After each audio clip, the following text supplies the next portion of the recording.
Hello, it's the Reading Bug, here to give a big shout out to this season's sponsors. Sourcebooks, Penguin Random House Audio, and Scholastic. And a special thanks to everyone who has supported our work at patreon.com. And to every one of you for listening. To become a patron and support next season's adventures and music, please visit patreon.com/readingbugadventures.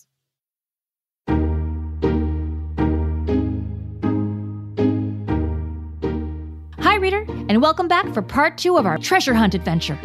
Part 1 was released earlier, so be sure to go back and listen so you're all caught up. Reading Bug Adventures is written, performed, and produced by the team at the Reading Bug, our family-owned independent children's bookstore in California. This adventure is unfortunately the last one of our 5th season. We'll release the full combined episode next week and then take a bit of a break over the summer. But don't worry, we're already writing more episodes for our fall season, so we'll definitely be back for more adventures. Over the summer, go back and listen to old adventures and let us know what kind of adventures you'd like to take in the future.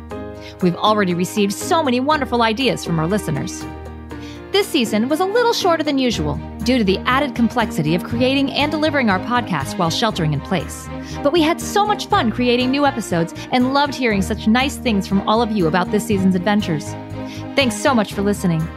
Thanks also to Zencastr, which we use to record all of this season's episodes from home, and to our friends at Resonate Recordings, who do such a great job with sound mixing and mastery for us.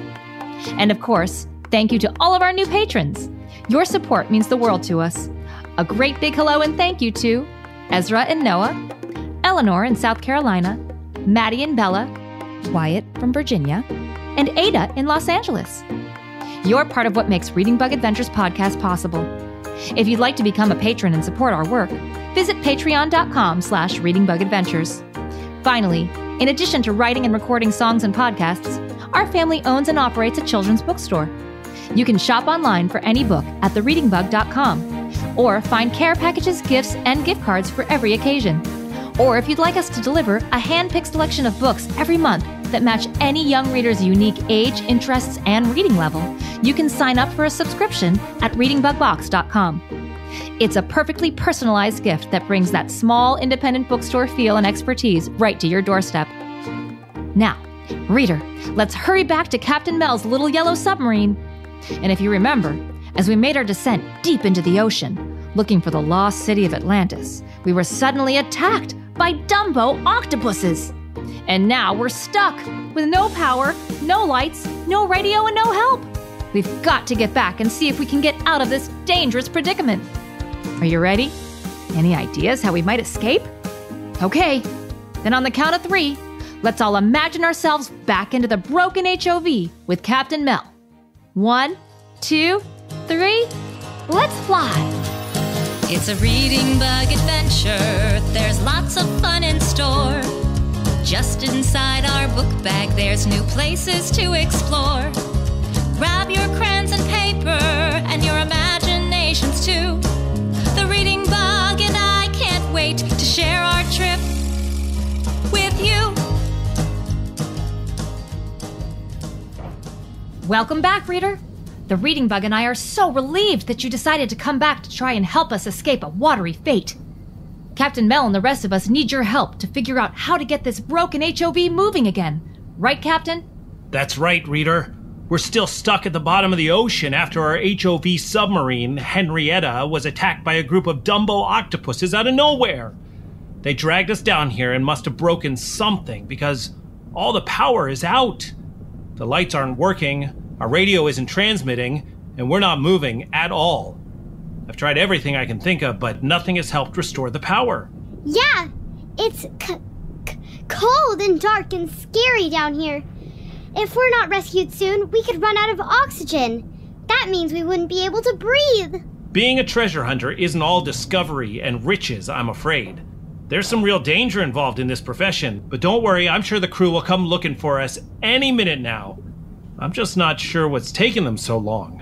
Reader, Reading Bug, I'm not so sure I want to just sit here and wait to be rescued. What if the crew doesn't realize there's a problem? Reader, do you have any idea what we can do? Or how we might be able to get this HOV moving again? Lauren, Captain Mel, is it just me or is it getting lighter in here? I keep getting a glimpse of greenish light through the tentacles of the octopuses that are still attached to our window. It used to be completely dark in here. But now, look, the whole HOV is lit in a dull light. That's probably just your eyes adjusting to the darkness, Reading Bug, like they do when you turn out the lights at bedtime. No, Lauren, take a look. I think the bug might be right. There's a soft green light coming in through the window. And the octopuses are peeling their tentacles away from Henrietta, clearing the window and letting in even more of the light. Oh, wow. You're right. But we're deep under the surface of the ocean, aren't we, Captain Mel? What could be producing light that way down here? Honestly, Lauren, I don't know. I've never seen anything like it before. It's almost magical. Oh, maybe there's another submersible down here, or some kind of a signal from the crew on the ship above us. Reader, do you see what I'm seeing? I'm not sure I believe my eyes.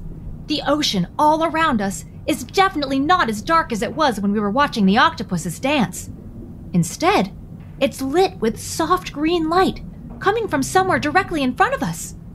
The octopuses have all backed away from Henrietta, our HOV, and are swimming away in the dark waters behind us, almost like they're afraid of whatever's making the light. But what do you think could be scaring them? Lauren? Reader? Captain Mel? Look! Directly in front of us, I think I see what, or who, is making that green light. Who? What do you mean, Reading Bug? Oh my. I see now. It's a man. A man? Yes, it's definitely a man over there in the distance. But we're deep under the water, Lauren. It can't be a man. Reader, do you see him too? Right, he's very tall and he's walking, or maybe gliding, right towards us. As he gets closer, I can make out more of his features. He's very handsome. He has long, curly brown hair that's floating around his face in the water, and a thick, bushy beard. He's wearing a golden tunic that's shimmery and shiny. He carries a large, 3-pronged spear in one arm and is pointing to us with the other. And he's emitting the green light we're seeing, lighting up the ocean around him. But most amazing of all, he's not wearing any scuba equipment or a mask. How can he breathe underwater without any equipment? I have no idea. I think maybe I know.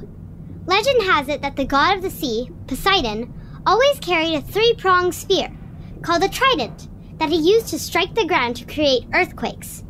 Do you think that mysterious figure gliding toward us could be Poseidon?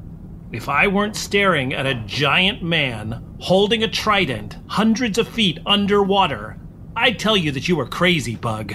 Poseidon is just a Greek legend, but I'm not sure I've got a better answer. Whoever or whatever that man is, do you think he knows we need help? Reader, Reading Bug, let's call out to him. He may be our only chance to get rescued down here. Help us! Help! Help! Our HOV has lost power! Help us, please! And we need to Help get back us! to the surface! Lauren, I'm afraid the water and the thick walls of the HOV are probably keeping all your yelling from being heard. We're gonna need to let him know that we're in trouble some other way. But how? We can use scuba diving sign language. Scuba divers need to be able to communicate with one another when they are underwater and can't talk. So there are lots of hand signals that they learn.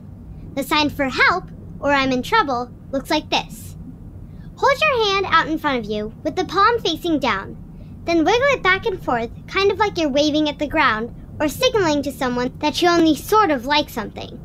Like this, see? Reading Bug, I'm not sure Poseidon can see your tiny hand. We'll all need to do it too. Reader, Captain Mel, let's get close to the window. Now, hold your hand with the palm facing downward and wiggle it back and forth. Great. Hey, look! I think Poseidon understands us. See, he's looking right at us and nodding. Oh boy.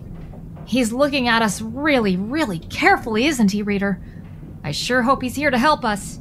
And now he's spinning around in a circle, waving his trident high above his head. The fish and eels and rays all around are all swimming toward him. He must be calling for them. Maybe they'll help him rescue us. Fish And eels and rays, yes, but what are those? See? Coming from behind Poseidon and swimming quickly towards us. It's hard to tell in the dim light, but I think there must be half a dozen of them or more. You're right, Captain Mel.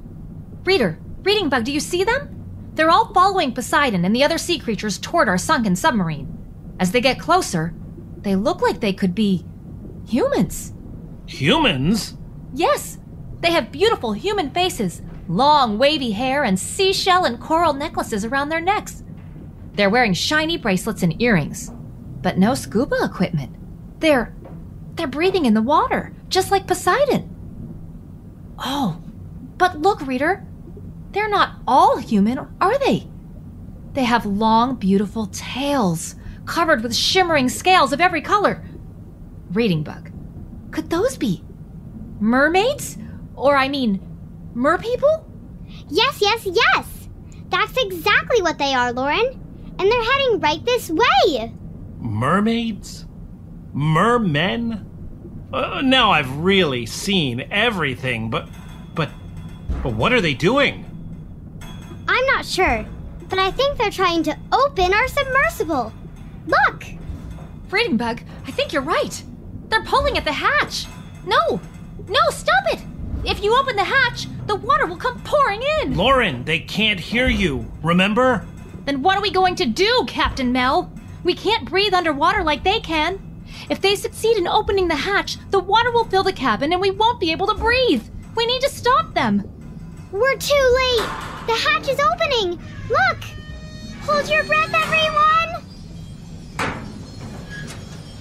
What's this miracle? What in the world? Look, reader! The hatch is open and I can see the merpeople looking in at us from the water outside. But we're still completely dry.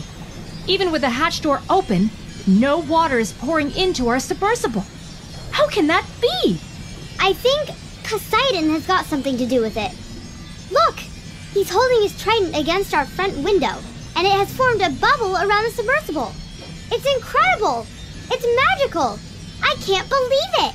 Magical, yes, but let's not get too excited, Reading Bug. I'm not sure this is a welcoming committee. Poseidon looks angry. People of the land, hear me. The sea is not your realm. Take your cruelty, greed, and arrogance with you and return to shore at once. You are not welcome in Atlantis. Did he say Atlantis? Oh, but King Poseidon, we can't return. Don't you see?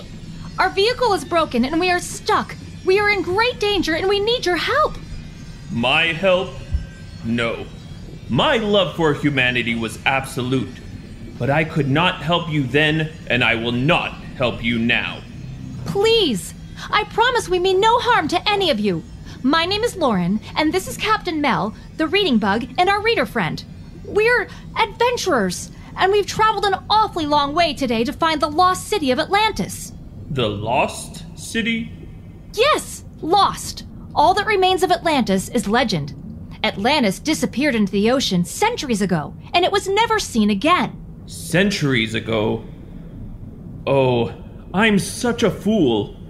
When I pulled Atlantis into the sea, it was to teach its people to love again and be kind, to study hard and use their minds.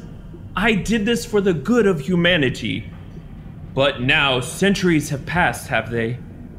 Though it has taken a long time, we have relearned love, kindness, compassion, and hard work down here. But we've not brought it back to the rest of humanity. We've not seen anyone from the land since Atlantis sunk. We've been lost. But now we've found you. You don't have to stay lost forever. Come, we will take you to visit Atlantis, but only if you agree to observe our rules while you are here.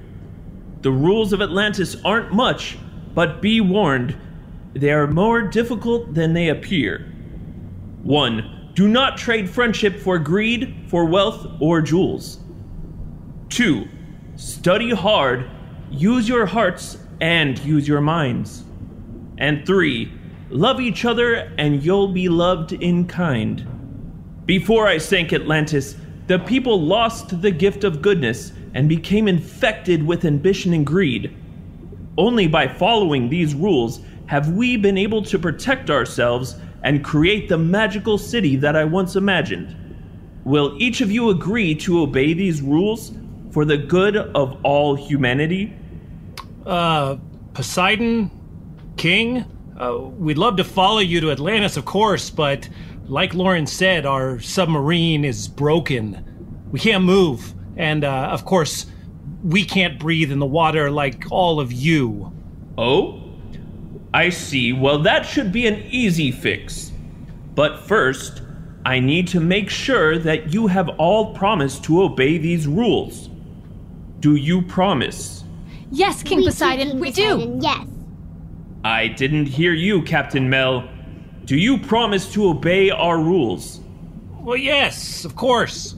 I'm a good man. I've studied hard and always used my mind, and I promise to be kind and respect the mer people of Atlantis. Yes, King Poseidon. If it means a trip to see Atlantis, I can agree to your rules. Then let the magic begin.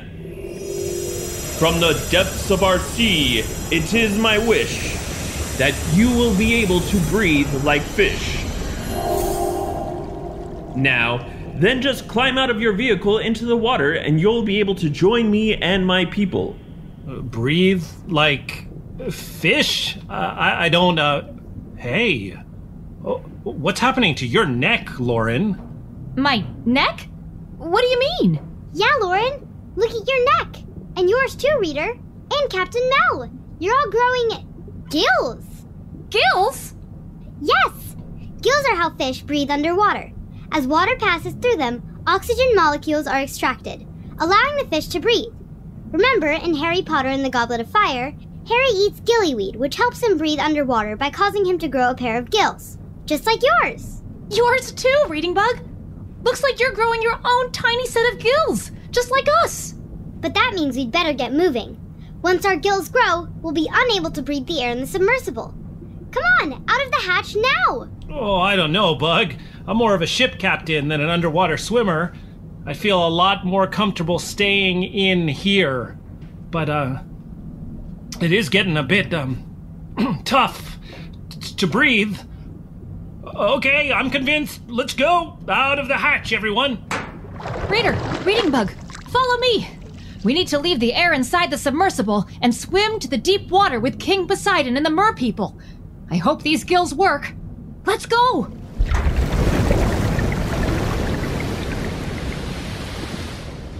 Incredible. I'm breathing water. You're right. The cold water is tickling my neck as it passes through my new gills. But it's amazing. We're really breathing the water. No scuba gear needed. And I can easily hear you talking down here too. What a spectacular adventure.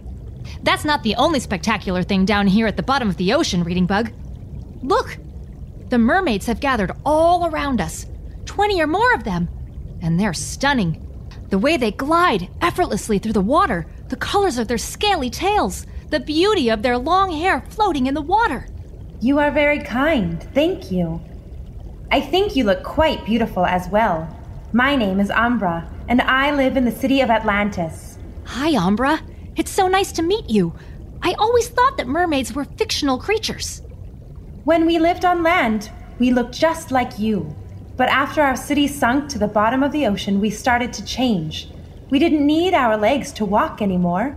So first, they grew stronger and stronger as we learned how to move them in unison, like a dolphin swimming through water. And later, our 2 legs merged into a single tail to match our fish friends and neighbors. And also, like the fish around us, our skin began to change color as well, until we were as brightly colored as the tropical fish that swim in the coral reefs found in the warm waters near the equator. Umbra, let's show these land dwellers our beautiful city. It has been a long time since we've had guests visit us. Fetch my chariot, then follow me. Oh, wow! Look at the amazing chariot they're bringing for King Poseidon, Reader. It's got a platform to carry him that's covered in a beautiful gold design and encrusted with seashells and jewels. And it's being pulled by animals that look like they're half horse and half fish. Incredible! They have the head and front legs of a horse, but instead of back legs, they have long tails. Their manes are made from fish fins, and their tails are covered with green scales. I recognize those animals. They're called hippocamps. Legend says they were bred by Poseidon to pull his chariot under the sea. They're more magnificent than I'd ever imagined. And now, onward to Atlantis. Atlantis. Did you hear that? We're actually going to see the long-lost city. That's right. Just follow King Poseidon's chariot and me. Here we go. Those hippocamps sure are fast. And with their powerful tails, the mermaids glide so quickly through the water, too. Hurry, reader. If we don't keep up, we may lose them down here. Quickly, kick your legs with me, and let's follow King Poseidon and the mermaids. We're not going very fast, Lauren. Look! Poseidon and the mermaids are getting farther and farther away. And I'm getting farther and farther behind. I told you I'm not much of a swimmer. Wait up! It's no use. We just can't keep up with them. They're too used to swimming way down here, and we're not. Our legs are no match for their tails. King Poseidon! Ambra, wait for us! I don't think they can hear us, and they're disappearing into the distance. Soon they'll be gone, and we'll be all alone. Wait! Come back! Oh no! They're gone! Disappeared into the sea. Wait! No, look! The green light is back. I think they're coming back for us. What are you doing all the way back here? I told you to follow me, but then I turn around and you were nowhere to be found. Don't you want to see Atlantis? Oh, yes, of course we do, Mr. King Poseidon. It's just that with these legs, we just can't keep up with you and the mermaids. We were trying our hardest, but you're so much faster. Legs. Oh, yes. Why didn't you just say so? Those legs certainly will not do. What you need for deep ocean swimming is a tail, like Ambra's here. Here, let me help you out with that. Help us? What do you mean, help us? Oh! Reader, is it just me? Or are your legs starting to feel a little funny? It's not just you, Lauren. Look! King Poseidon's trident is pointing right at us, and my legs are starting to stick together. You're right, Captain Mel. Mine are too. And they're growing colorful scales all over them. Yours too, reader. Oh, and at the ends of my legs where my feet used to be, I seem to be growing a large, flowing fin. Lauren, our legs are turning into mermaid tails. Reading Bug, look! We're turning into mermaids and you are too! A merbug! Your beautiful scaled tail is red and covered with polka dots, just like your shell. Whee! And look! It works great for swimming. It's like I'm flying, but underwater. That's right. Now, no more excuses. Flap those tails and try to keep up. Lauren, Reader, Mel, I think you'll find your tails easy to use. Just point your body where you want to go, and then flap your fins up and down, like this. Reader, Captain Mel, Reading Bug, can you swim like Ambra? Just wave your new mermaid tails up and down, and let's go! Whoa! These fins are really fast! Much better, no? You're doing a great job keeping up. Just a bit further through the portal up ahead, and we'll be in Atlantis. Wow! Lauren, look! A giant round portal has opened up into the ocean in front of us, filled with beautiful coral, starfish, anemones, sea turtles, jellyfish, seahorses, and so much more! And beyond that, it's a city.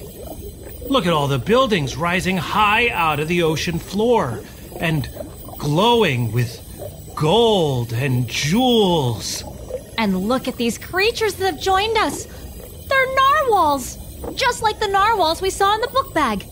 They look like white whales, but with black spots, sparkling eyes, and a single long tusk jutting out of each of their heads. Yes, yes, yes! Those are narwhals. They are also called unicorns of the sea because of the long tusks that grow out of their head. No one knows what they use their tusks for, but we do know that they don't use them for hunting. Narwhals are amazing animals. They are large. They can weigh as much as an elephant and can grow to be 13 to 18 feet long.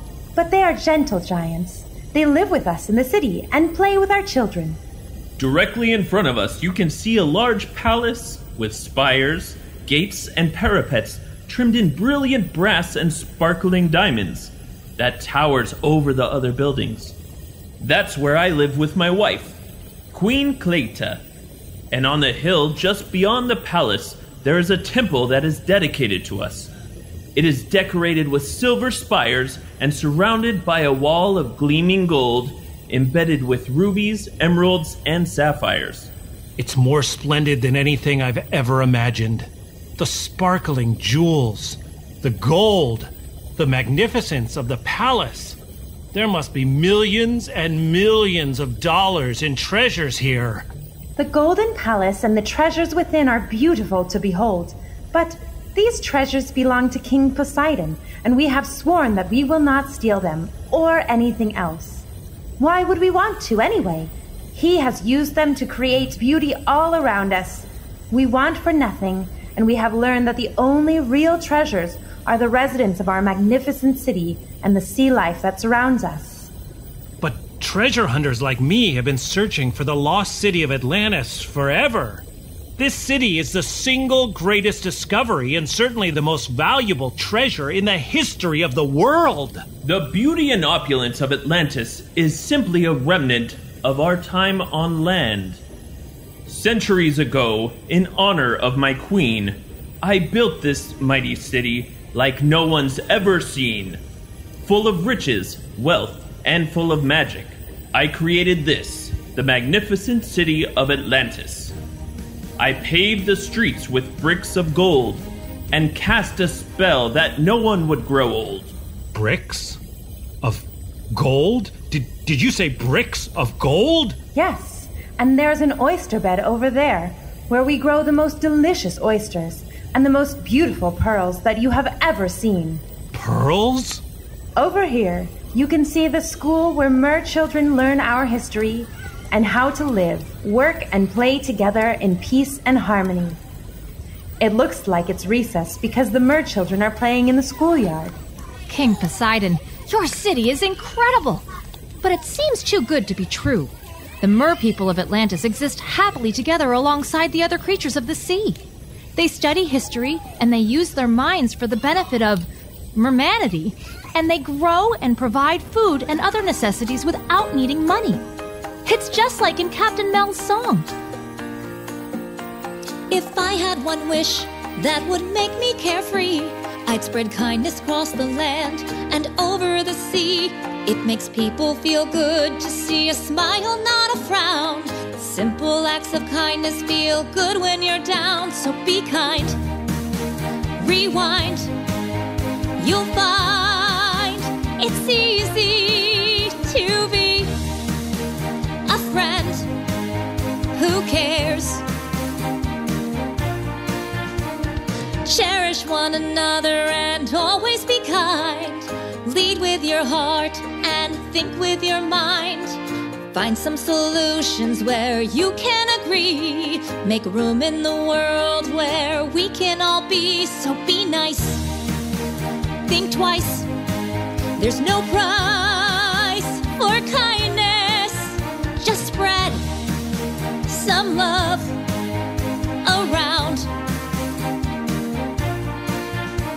Whenever you're in doubt, recall the golden rule and do unto others as they do unto you.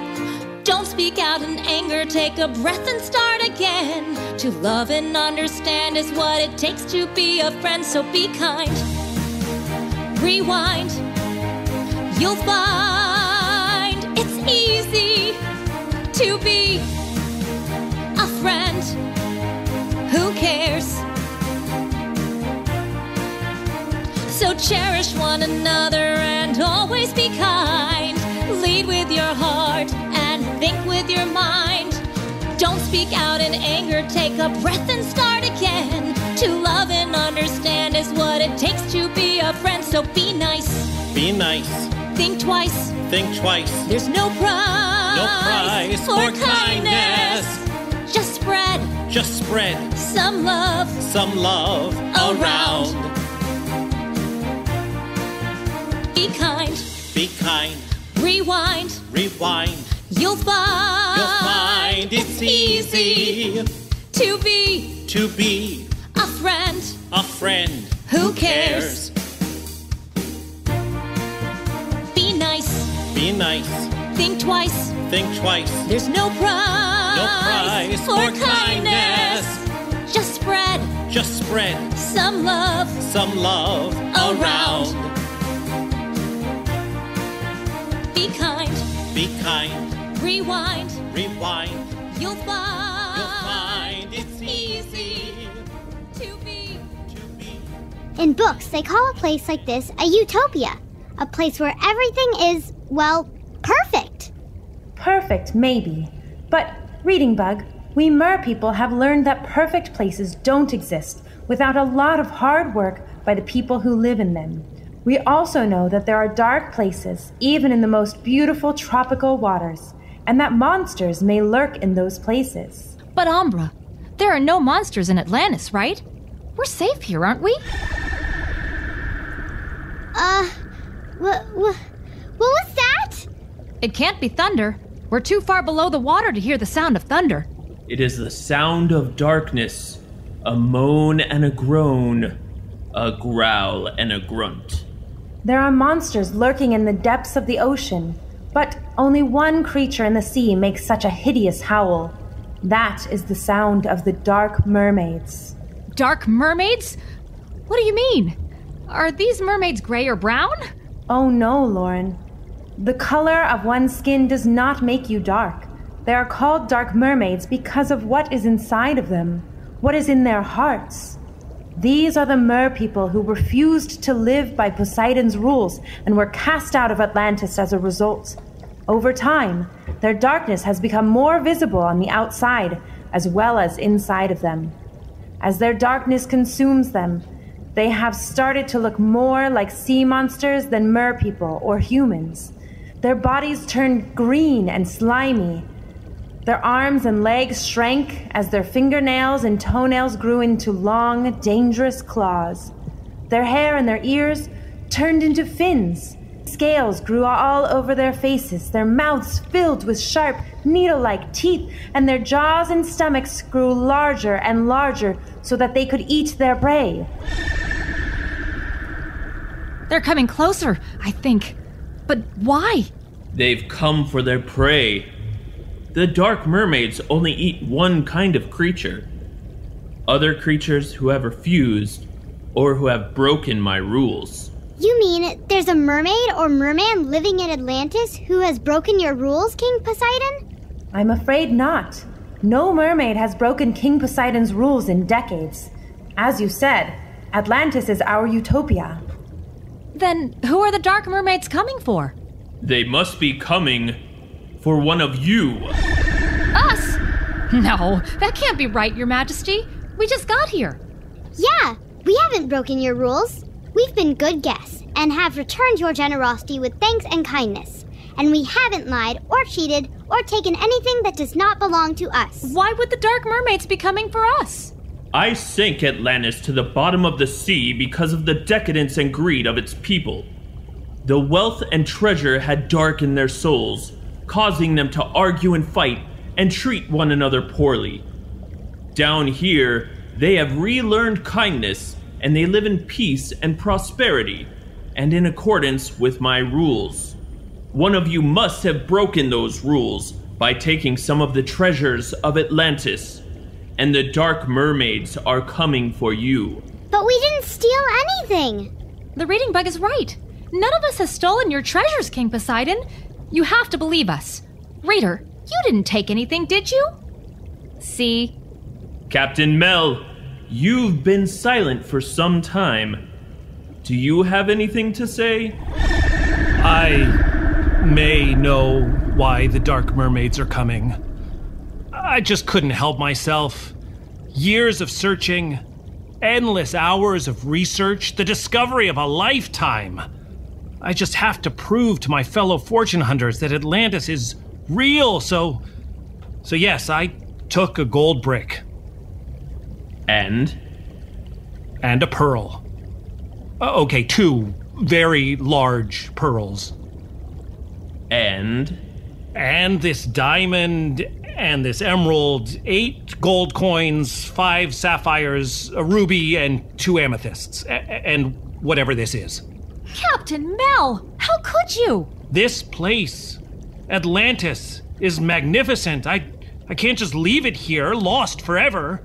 The world needs to know about this discovery, and the riches here will pay for the lifetime I've spent looking for it. It seems we still have work to do before all of humanity is ready to embrace what we have learned here in Atlantis. Umbra, you're right. Lauren, reader, reading bug, I wish things had worked out differently, but you have broken my rules, and I am afraid I must leave you now to fend for yourself. Fend for ourselves? Against the Dark Mermaids? Oh, please, King Poseidon, no! We tried to follow your rules. Captain Mel made a mistake. Remember, If I had one wish that would make me carefree, I'd spread kindness across the land and over the sea. It makes people feel good to see a smile, not a frown.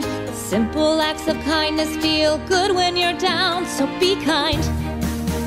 Rewind, you'll find it's easy to be a friend who cares. Be nice, think twice. There's no price for kindness. Just spread some love around. please, I beg you for a simple act of kindness, King Poseidon. Forgive Captain Mel's mistake and help us escape the Dark Mermaids. Lauren is right, my king. Doesn't being kind mean that we must be able to forgive our neighbors and friends when they make a mistake for which they are truly sorry? Captain Mel, why should I not leave you for the Dark Mermaids? Please understand. I have been searching for Atlantis for most of my life, and my mother and father before me. I employ 20 or more people who work for me to keep themselves and their families fed, and I'm away from my own family, sometimes for months at a time, to do this work. I recognize now that what I did was wrong, but I only took a few treasures so that I could take care of these people. I was motivated by my desire to reward those who helped me find Atlantis, not by selfishness. I always intended to share these treasures with them. King Poseidon? Not even my power can override the darkness of the Dark Mermaids. I'm afraid I cannot protect you. But surely we can try? Yes, Umbra, you are right. We can try. But tell me, Captain Mel, are you truly sorry for your actions today? Your Majesty, if I'm being honest, I must admit that there is still a part of me that would like the world to know that we found the lost city of Atlantis today. But I promised you that I would not steal, and I broke that promise. I am very sorry that I broke my promise, and this has endangered the lives of my friends here. Please accept my apology. I forgive you, Captain Mel.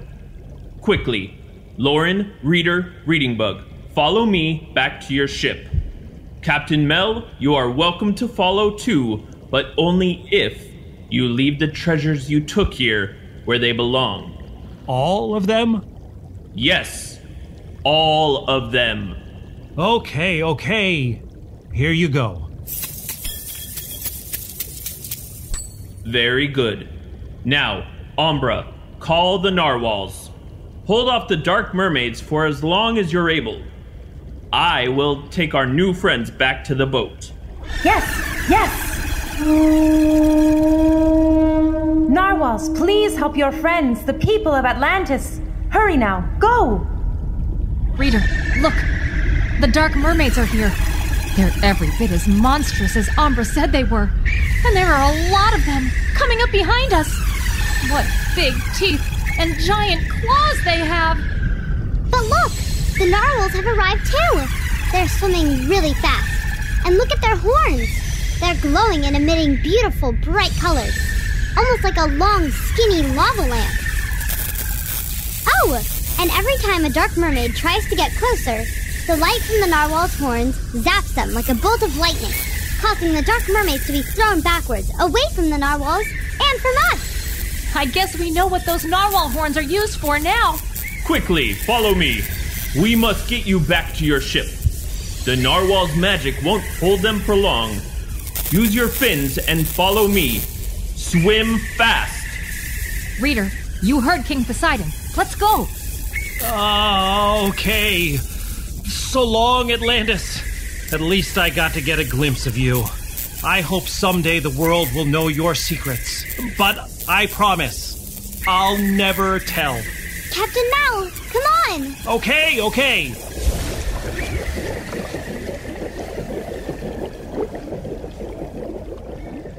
Here we are, your ship. A bit of magic will remove your tails and gills.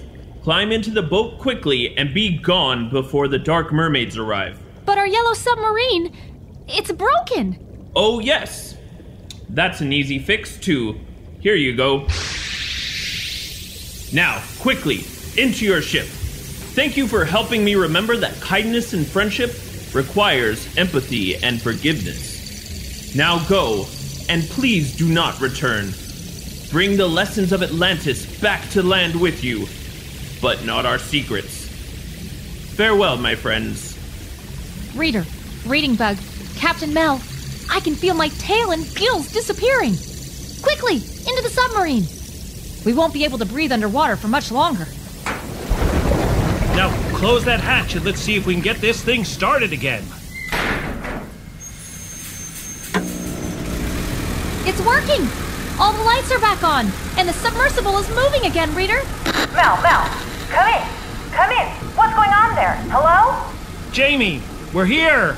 Oh, it's great to hear your voice. And you won't believe what's happened to us down here. Captain, where have you been? We thought we'd lost you. Well, you almost did. But thanks to the quick thinking of Lauren, the reading bug, and our reader friend, and with a little bit of help, we're back and on our way to the surface. Get the cranes ready. We'll be out of the water in just a few more minutes. Roger that, Captain. Lauren, Reader, Reading Bug, thanks for keeping him safe down there. We'll see you soon. Oh, Captain Mel, we sure would love to spend more time with you, but I'm afraid our adventure today has to come to an end, and we need to get back home. Home? But you three make terrific treasure hunters. We may not be returning with any treasure today, but the sea is enormous, and there's plenty more treasure to hunt. We'd love to hunt for treasure again, but maybe some other time, Captain Mel. Lauren's right. We need to get back home now. We're at the end of another incredible adventure. Lauren, Reader, let's all hop back into the book bag together. The book bag? That's right. Just watch. And goodbye, Captain Mel. Thanks for bringing us along with you on such an amazing adventure today. 3 hops on my count. Ready? 1 hop, 2 hops, 3 hops, and we're in! We've had a big adventure within our book bag, and I think we saved the day. We'll see you next time. Goodbye, book bag. Now it's time to fly away. Look! The submersible and the ocean around us are disappearing as we rise up over the ocean and begin our magical trip back home. What a spectacular trip that was. Not only did we find the lost city of Atlantis, but we also met the mer people that live there. We even got to be mer people, Lauren. All thanks to King Poseidon's magic. I'm definitely going to draw a picture of the 3 of us deep underwater with beautiful scaled tails. And don't forget Captain Mel. Oh, yes. I'll draw Captain Mel and his tail, too. And Umbra and King Poseidon and our yellow submarine. Oh, there's just so much. Don't worry, you can draw all of it, Reading Bug. In just a few minutes, I'll play coloring music for us to color our illustrations to. What part of today's adventure do you think you'll draw, reader? I'm going to draw a picture of the beautiful underwater city of Atlantis. We may be the only ones who ever get to see it. If you enjoyed today's adventure like I did, and want to learn more about Atlantis, mermaids, the creatures of the ocean, or treasure hunting, you can read any of the books in my book bag. I have a complete list for you at www.thereadingbug.com/adventures. We're back. And reader, remember what King Poseidon said. Let's always try to live by the rules of Atlantis, even here on land. 1. Do not trade friendship or greed for wealth or jewels. 2. Study hard, use your hearts, and use your mind. And 3. Love each other, and you'll be loved and kind.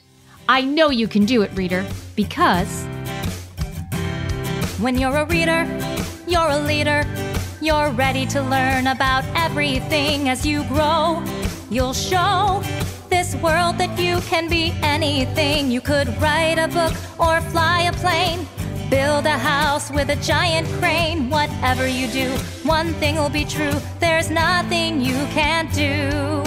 You can see it through just by being you.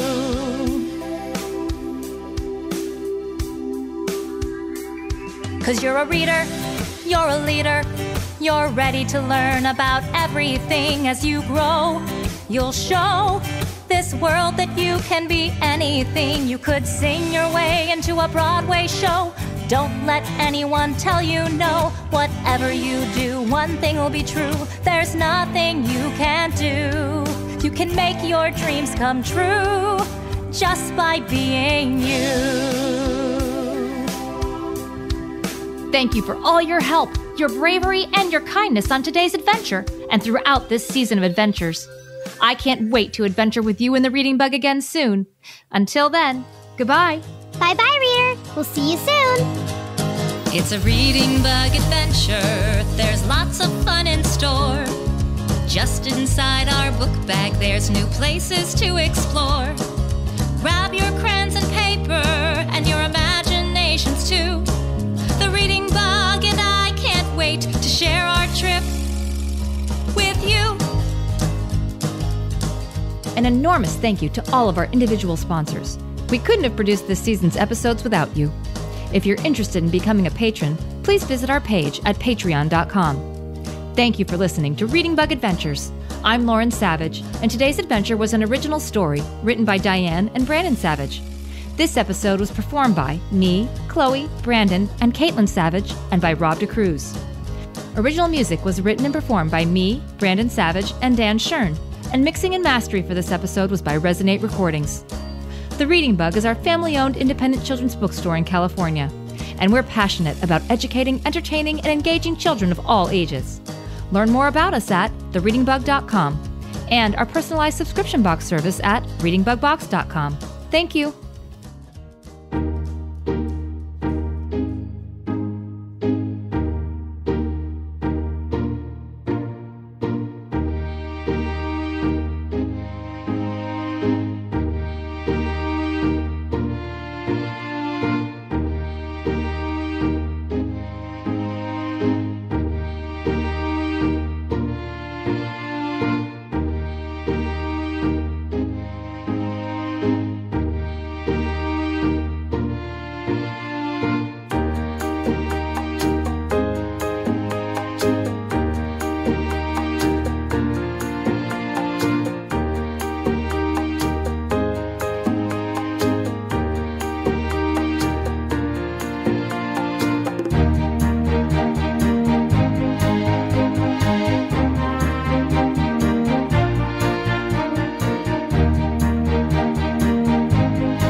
Bye.